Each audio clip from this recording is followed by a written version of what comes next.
So it made it, but the problem is there's snow all over the place. But don't worry, you can see there's snow all over the boat. All right, we are good to go. Starting everything up, getting everything running. We're off. There's Boston down there. This is the start of a over 4-day trip. I'm Brooke, and this is Braden. We have 2 kids and 2 dogs, Rooney, Penn, Fraser, and Captain. At 75 tons and 55 feet long, our home is different. With time being non-renewable and our home being, well, movable, around the world we go as we roam to know. Welcome aboard, Mermaid Monster. To catch you up, I'm currently a single mom living in a trailer park. Well, not really single because obviously I'm still married, but you get the joke.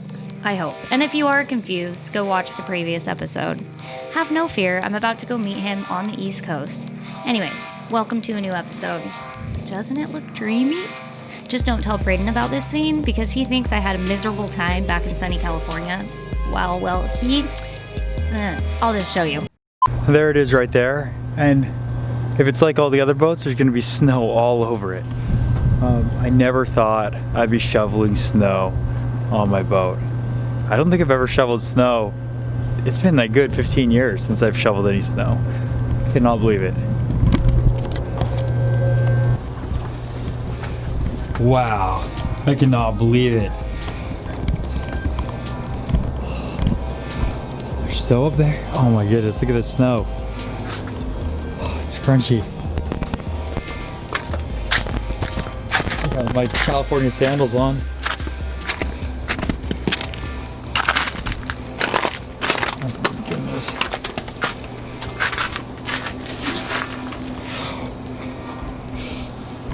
I cannot believe it. There's snow all over the tender deck, all over the bow. There's snow all over the place. It's supposed to get a little warmer, but it must have just snowed. I mean, it's pretty thick on here. Like it's definitely got a little warmer today because it's ice. I wish the kids were here. Snow on the boat.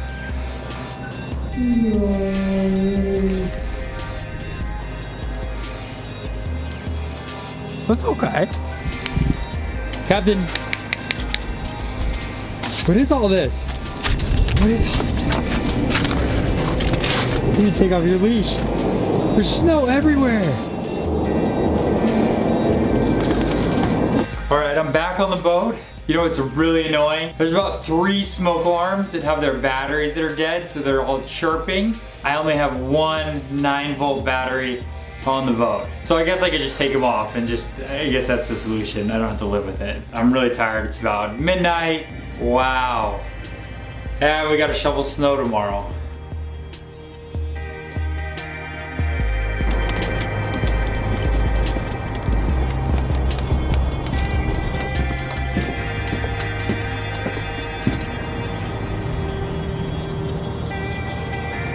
We really like Boston. I spent about a month here one time on the boat, and this marina, Waterboat Marina, is really nice. The people there are great, always friendly to talk to in the morning and really accommodating. But we're going this morning to Charleston. It's the longest run that I've done. And there's just 2 of us, just Dan and I. We'll see how it goes. The snowman is like completely gone. Oh, geez. But it's a really gorgeous day. Look at this.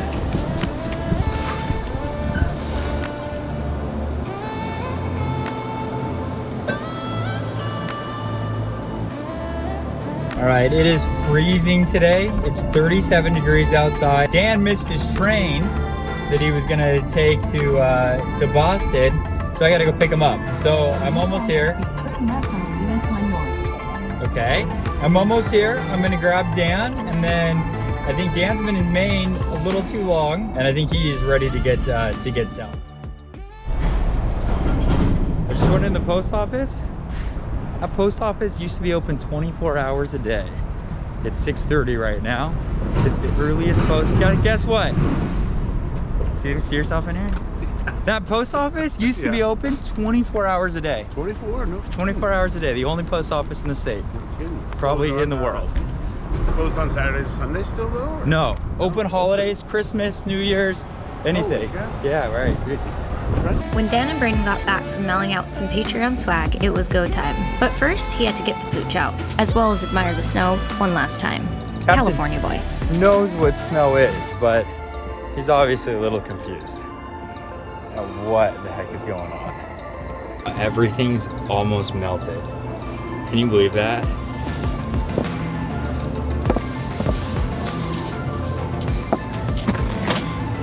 All it's gonna make right now is those really hard snowballs that you never really want to hit anything with because it hurt like crazy. I guess unless you really don't like it.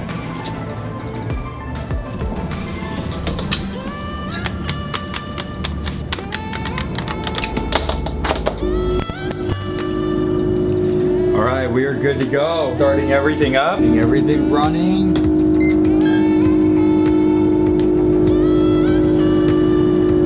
Should be good.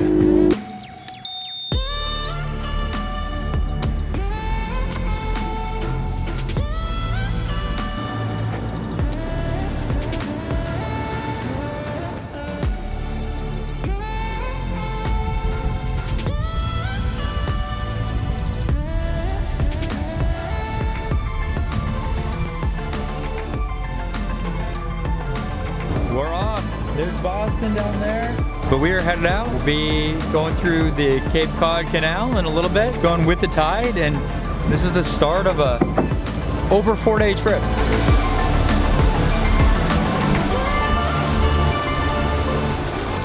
We just got onto the, what canal is this? Cape Cod Canal. Cape Cod Canal, and we are going 10 knots. We're making some good time. Our ETA went from getting in on the, what was it before, the 8th? 7th. The 7th? Yeah. And now it says we're getting in on the 6th, which is great as long as the canal goes all the way to Charleston. We can keep the speed up. Yeah. Wouldn't it be nice to go 10 knots all the time? It would be so nice. When construction began in 1935, the Cape Cod Canal was considered the widest sea level canal in the world. At 17.4 miles long and 480 feet wide, with 32 feet of depth, I can only imagine the amount of dredging that took place.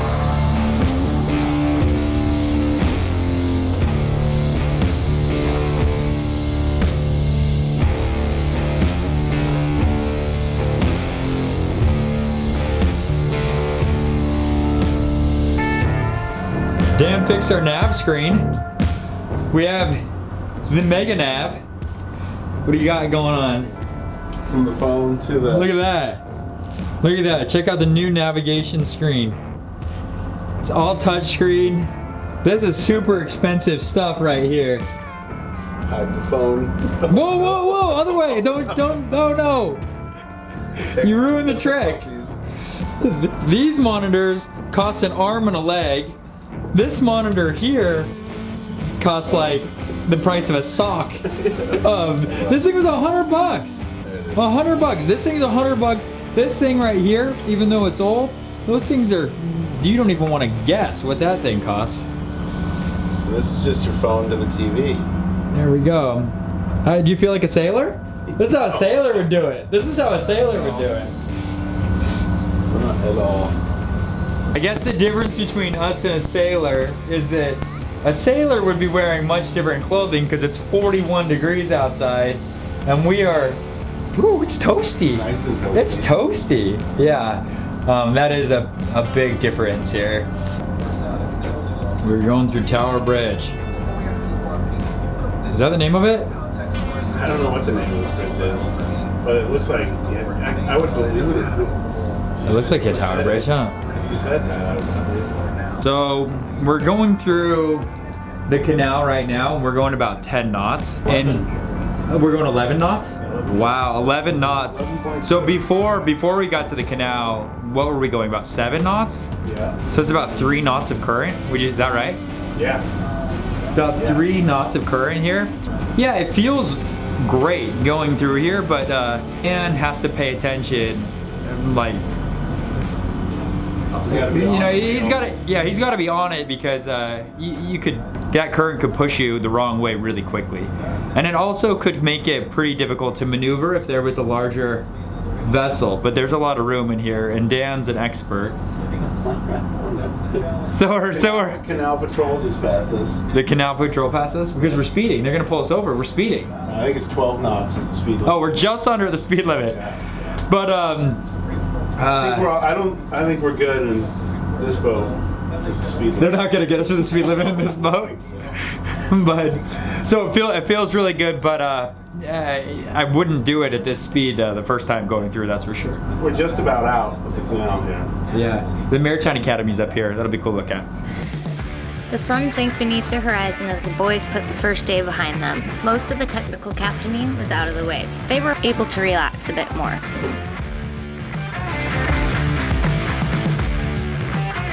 Okay, the next day, it's breakfast time.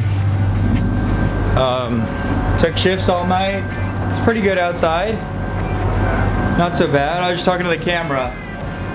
That's where Dan slept. It was Little Rolly. He slept out there, but Dan already had breakfast, had some eggs. So that means I'm on my own. It's okay, I kind of got my go-to meal.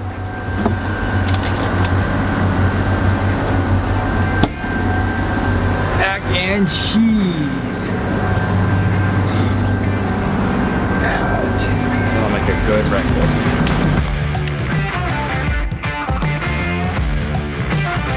That's how you make mac and cheese. It's really easy.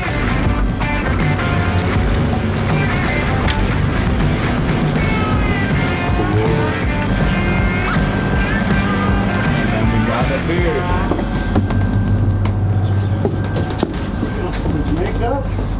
Does that look good? Does that look good?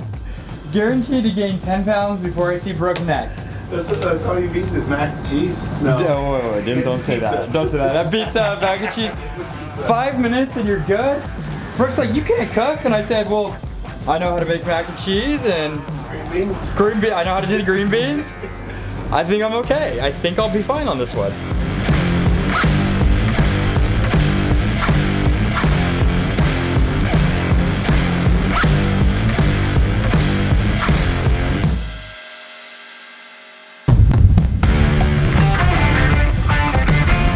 This right here is the only boat that we've seen in like a good 20 hours. Right there. So over this way, can't see a darn thing, but that's where New York City is.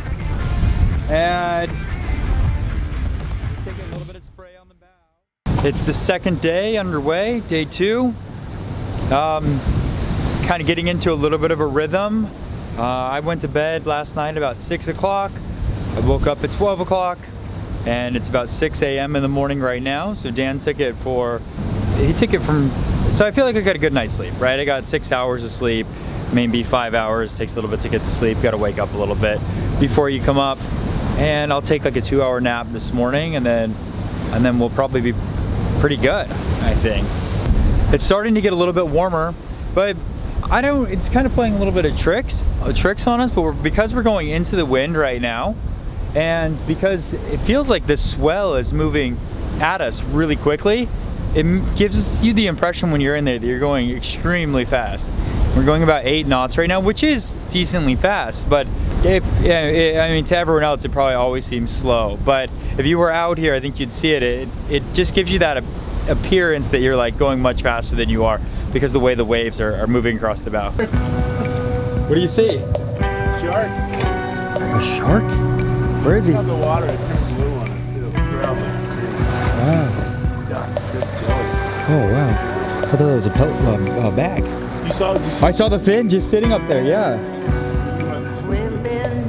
He was just like sleeping or something. Where? Oh, there he is out there, yeah. Yeah, oh wow.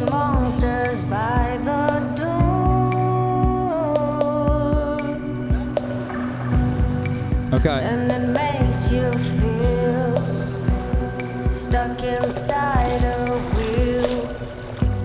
It slowly holds you in. Oh, this one's a big sunfish. Yeah, look at it, it's huge. Yeah, look at it.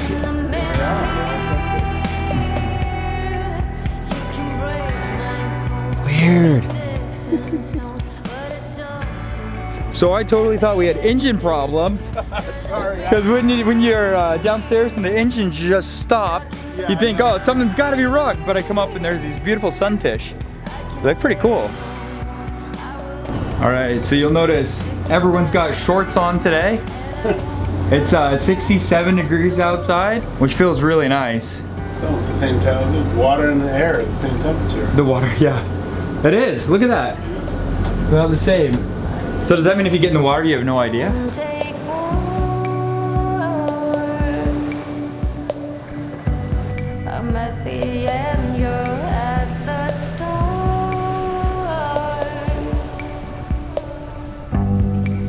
And it makes you feel stuck inside a wheel. Slowly holds you in. All right, so kind of interesting. We got a couple warships out here. There's one that I'm heading right for that I can't pick up on my radar, even though I can see it with my binoculars. And then there's one over this way a little bit. And I just heard them call each other on the radio.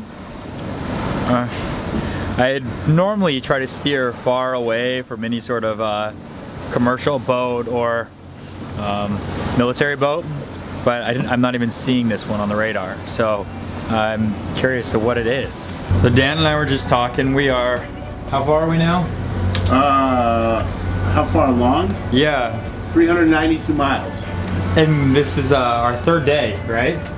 2 days, 6 hours is what we've been running. 2 days and 6 hours, so we just passed the halfway mark. We still got 263 miles to go. Somehow we calculated it wrong, and we told Brooke that we were going to be there tomorrow. But we're not going to be there till Saturday. We were a day off on our calculation. So Sorry, Brooke. so I'm not going to be a delivery captain anytime soon with scheduling like that, I think. But luckily, Brooke's coming a day later than we thought. We told her Saturday anyway, so. We told her Saturday. Yeah, we told her so we'd have that way I'd have time to get everything picked up and everything. But it's come as you are now. Tune in next week as the boys continue the next few days of their non-stop offshore 5-day passage. The weather picks up back around Hatteras, and it's a wild one. Also, stick around after this to hear a note about our channel. As always, thank you for watching. If you like what you've seen, give us a like and subscribe. And don't forget to hit the notification bell. We'll see y'all next week.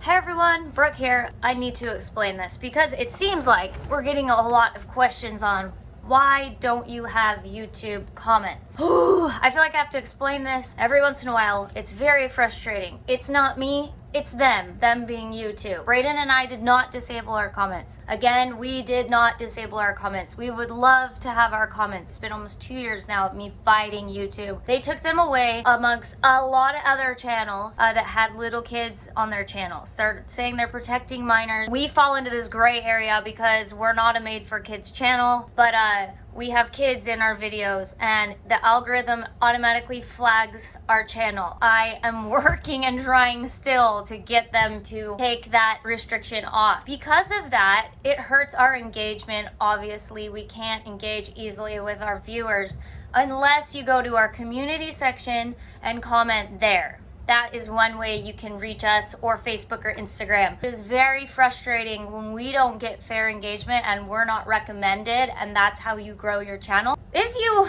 care to help, share and like the video, that helps. Or don't, but I want to say thank you for watching.